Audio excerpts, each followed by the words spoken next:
obviously things are not right in Kansas, or whatever the saying is. So welcome back to Maintainer's Garage. I'm Bags. As James May would say, I gave the car the beans last night, and that developed. From quick inspection, it looks like it's the harmonic balancer. I'm going to do a little check-in to make sure it is or it's not, to the best of my ability. I'm going to take off the power steering belt. I'm going to take off the serpentine belt and then the air conditioning belt. Okay, so the thing with the rust on it is the harmonic balancer. Not saying that is this, but I looked at it. It looks like it's wobbling a little bit, and when you look at it, it seems like the rubber may have a split in it. I'm going to hit that tensioner right there, remove the serpentine belt, and then down there, if I can get it, right there is the air conditioner tensioner. I'll pull that, I'll hit that, pull that belt off, crank the car, see what happens. So, yeah, that's where we are. So I got the main drive belt off, serpentine belt, and there's nothing on it that looks like damage or fraying, and on the rib side, it's not cracked, it's not dry rotted. It looks okay. There's no hunks missing. Alright, so we got the air conditioning belt off.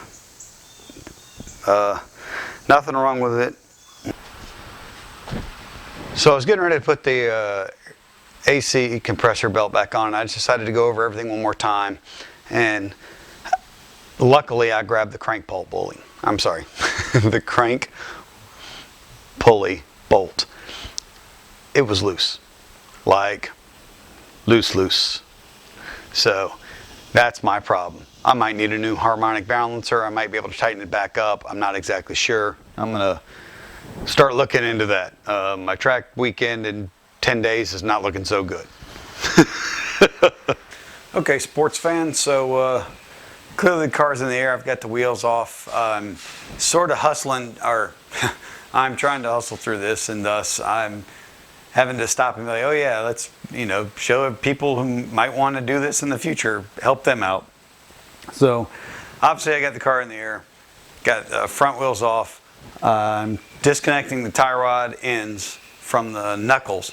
So the goal is to get the steering rack and just move the steering rack out to the passenger side to be able to get to the crank pulley bolt and crank pulley and be able to pull it off. So I'm probably going to pull the alternator out as well, just because it looks like I got to pull the steering rack, the steering linkage apart, and it looks like that'd be the easiest place to do that at. So I'm going to do that. And then I've tied the steering wheel up. I'll show you that on the C6 Corvette, a little Foresight. When you disconnect the battery, the door opens electronically. There's an emergency keyhole in the trunk. You can open the trunk, and there's a cable there you can release the door from, or you can roll down the window, and down below is a emergency door opening thing. So roll your window down after before you disconnect the battery. That way you can still gain access to the inside. And I'll show you on the other camera, the tie rod ends, how I secured the steering wheel, and what we're looking at. So there's the steering wheel, and right down here is the lever to open the door, and as you can see, I've just got it tied up to where it'll move a smidge here and there, but ultimately it's centered and straight. So that's how I just tied it to the e-brake and tied it down here to the lever for the recline function. That arm's pretty strong. So hopefully that holds. Like I said, it should. I mean, there's a smidge of play in there, but that's it. Now, that's the tie rod end that I've already taken the bolt out of. 18 millimeter nut, 6 millimeter Allen wrench to hold that. Passenger side, passenger side same. down there is the steering linkage. Clearly the alternator's in the way. It's too easy to pull out to not do. So I'm going to pull it right out right now and jam that up. One thing I forgot to say is drain the power steering fluid. Yeah, just did that last week, so clearly my power steering fluid's going to get cleaner faster than I thought. So yeah, just drain it from the reservoir up here using your best method. Alright, so back under the car, you need to remove these are power steering lines. You need to remove this bracket, that bracket, and then this bracket right here holds the ABS ECBM module. We got to pull that off as well. And then that allows you access to the lines on the power steering rack itself. And then you'll disconnect those. So we'll come back into this in a second. Well, I'll say a second. It'll be a second to you. Okay, so that's out of the way, and that's out of the way. There's an 18mm bolt. Sometimes it's too much glare. Right there. And then an 18mm bolt right there. And that holds the steering rack into the cradle. There's flats and washers stacked up in this that are important. Disconnect the steering linkage right there, and bolt orientation is important there as well. If you have a factory service manual, it makes it simple. If you don't, just pay attention and I'll show you what I'm talking about after I take it apart. Alright, down there is an 11mm screw or bolt that you need to remove and to undo the steering linkage, and that's again you keep the steering wheel tied up, so steering rack and everything will be lined up when you pull it back, and steering will be straight and clock spring will be okay and all that. And just to catch everybody up, I did remove I just dropped the sway bar down and removed the radiator fan. I was fooling around, I was like, man, why am I not removing that? So I removed that. So there's two lines here. The first line is towards the driver's side. The second is towards the passenger side. If you go from the front of the car and reach up over the steering rack, you can get to that first line and take it loose with a flare wrench. And I used an extension. I'll show you the tool in a second.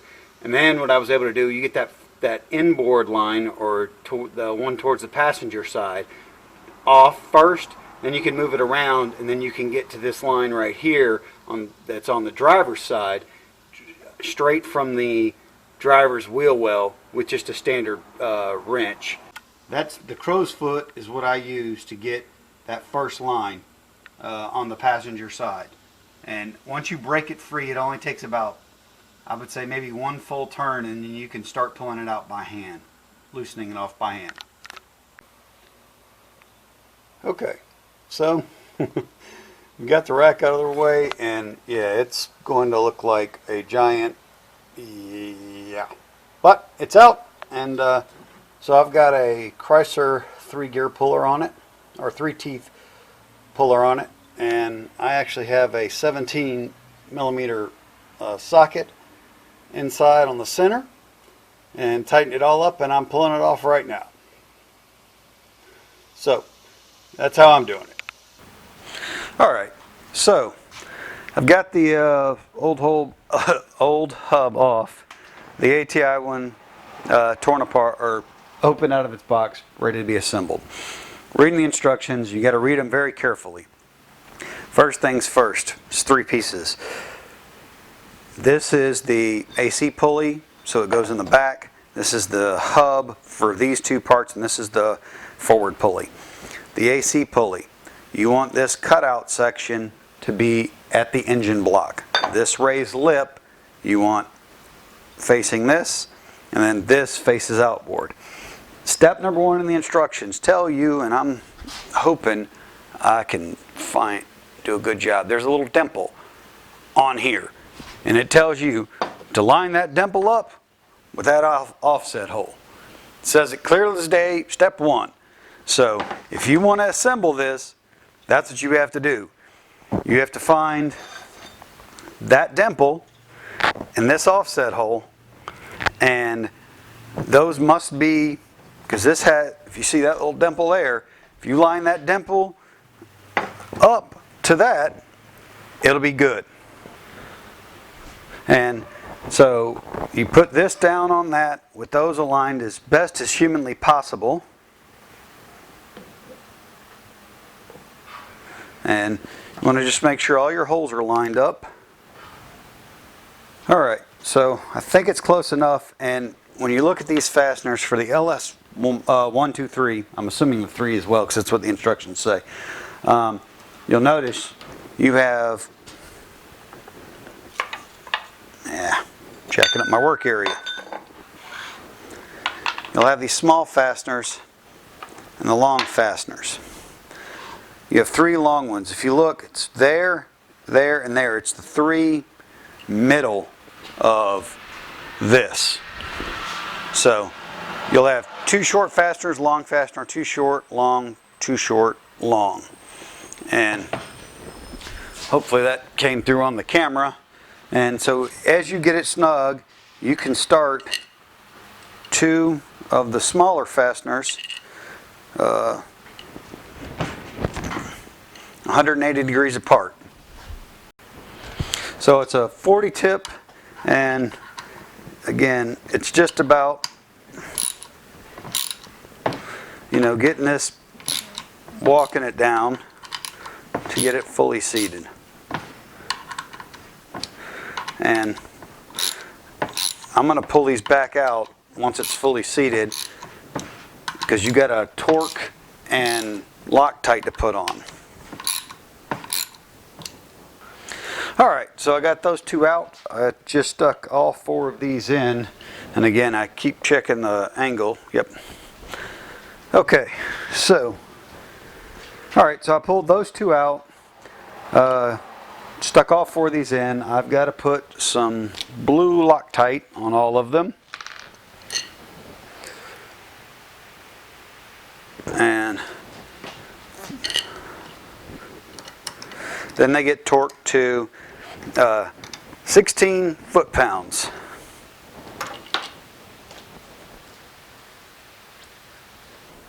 Okay, on these 6, apparently I thought I seated it enough. Clearly I didn't.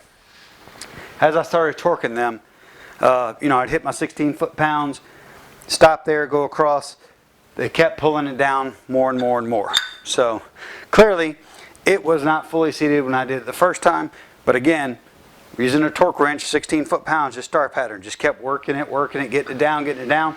Now they're all at 16 foot-pounds. They all have blue Loctite on them. They're good. Alright, so we're going to assemble this just real quick. When you assemble this, it slides on fairly easy, but it's got more holes in it than what you need. So you want to make sure you're using the right fastener to the right hole, like so, and then you're in there. And then again, a little blue Loctite, and the torque value on these is 28 foot-pounds. So let me set my wrench to that, or ratchet, excuse me. Okay, that took a little doing to hold that thing and torque them just to 28 freaking foot-pounds, but that's where we are. And son of a diddly. Yeah, stole that from AV. So I got a little ahead of myself. I got the new dampener on, and I started putting the rack back in. I was like, oh, I didn't show a picture of that. So there it is. That let me tell you, torquing that freaking bolt to 200, because I got the ARP fastener. Torquing that freaking bolt to 235 foot-pounds. I had to put my foot on the frame rail and leverage myself to get it to torque. Yeah, that's a lot of freaking torque. Let me tell you. I knew it was a lot of torque, but on the ground, on your back, bad angle, freaking, yeah, just rough. And again, I've still got everything torn apart, just going back, trying to get everything back in. I will say, when you put, let me make sure I can get this good. When you start putting those back in, where that, yeah, that. When you start putting the steering rack back in, on the passenger side, there's a bushing on the inside. There's two bushings, one on each side, I'm sorry, one forward and one aft. Inside those two rubber bushings is a metal bushing. So just make sure when you put it back together, you've got those two rubber bushings with ears and the metal bushing inside of them, the metal sleeve, I'm sorry. And that way, because it's a little bit of a pain, but that's what you need. Yeah, the one on the driver's side doesn't have anything, it just goes in. So just yeah, be leery of that. And this is a job, you know. Like I said, I ended up taking out the radiator fan, and I just lowered the sway bar, and that did everything I needed to do. And on these two power steering lines, make sure you thread them as far as you possibly can by hand. That way they do not get cross-threaded. It'll be very easy to do. And I would not put the bolts into the power steering rack until you get those lines all the way on, because you might be able to manipulate the rack just a tad bit. And then after that, then you put the bolts in, then you put the steering shaft back up. Alright, down that on the where the steering arm connects to the rack, there's that bolt. Remember that it's got two flats on it on the shaft, and then it's got a notch on the power steering rack side. That notch is basically where that bolt should be. So those should line up, and you should have tied up, taped, bungee cords, Zeus fastened, whatever you could do to keep your steering wheel straight. So when you put that on, it's got to be right. And you know, I mean, you got a 1/16 inch of a pulley that you can move, but you know, you can just grab the tie rod and bump it one way or the other until it lines up perfectly. But hopefully you did that. And now you can lower down the ABS pump and modules. So don't forget to put the alternator back. You want to do that before you try to put your belt. I took out the, there it is, idler pulley to remove the power steering rack. So I put that back on, torqued that to 37 foot-pounds, installed those tight, torqued the power steering rack to 81 foot-pounds, both sides. I just got to secure the power steering hoses here. Then I'm going to put the belt on. Then the huge thing is, don't forget to put power steering fluid inside the power steering reservoir. And we're definitely moving forward. Okay, got the alternator back on. It's two 15 millimeter bolts, one there, one down there. Got the connector, got the stud tightened down, boot on. Routed the power steering belt, routed the serpentine belt around the alternator and the power steering.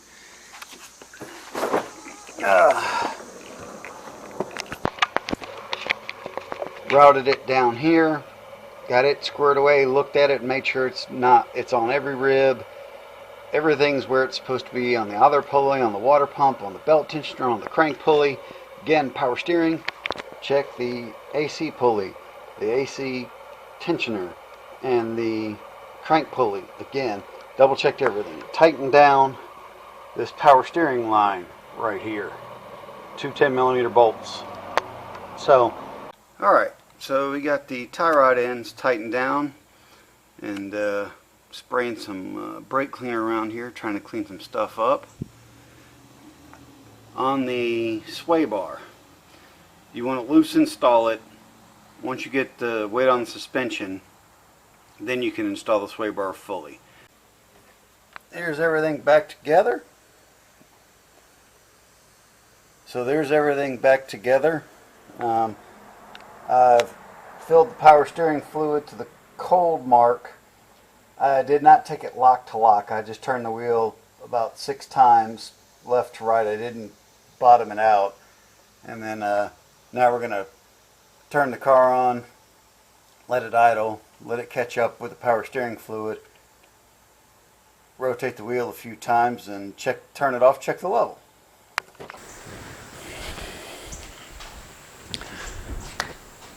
Okay, so like the little last video, basically done. The sway bar clamps loose installed. When the car gets dejacked, get some weight on it, and then a torque to 43 foot-pounds. So I'm into this so far for about 21 hours of my time. Significant amount of money on the ATI harmonic balancer, but well worth it for me. You can do whatever you want, well worth it for me. And I pinned it. So, but before I crank this thing up and check it, I've looked it over. I mean, I've got all my tools in a pile down here. I've cleared it from under the car. I've looked around to make sure no hoses, no clamps, no loose bolts, no nothing. The belt, both belts look really perfectly, straight as possibly I can visually ensure. And I've checked the power steering fluid. I put some power steering fluid in there. I didn't run it lock to lock. I ran it most of the way right and most of the way left, and I repeated that process 5 times. Now, I'm going to, fire the car up and let it idle for a minute, check all the belts, and if everything, all the harmonic balancer and all that looks good, then I'm going to turn to the power steering and operate it. And basically the same thing. 5 to right, left, 5 times. And then I'm going to shut the car down, let the power steering fluid kind of stabilize, and check the fluid level. But again, I've spent a lot of my time and a lot of my energy doing this. I've looked, I've checked all in here to make sure I've not forgotten anything, I've not missed anything, nothing's in there that shouldn't be. You don't want all that time, energy, and effort ruined because you forgot to pick up a sway bar. You know what I'm saying? So just, if I could impart anything to you, even with the small task, changing oil, it's simple, but make sure you got all your shit and make sure everything's back and make sure your fluids are good before you crank the car, because as soon as you crank the car, you can't take that back. If you forgot to put oil in there, you can't take that back. Your flashlight's sitting right on top of the pulley, can't take that back.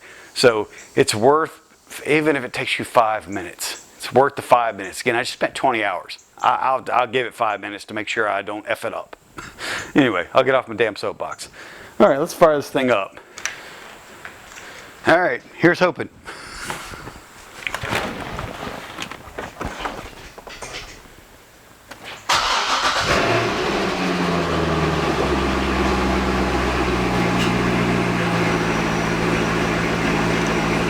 Well, so far so good. No screaming, no fire.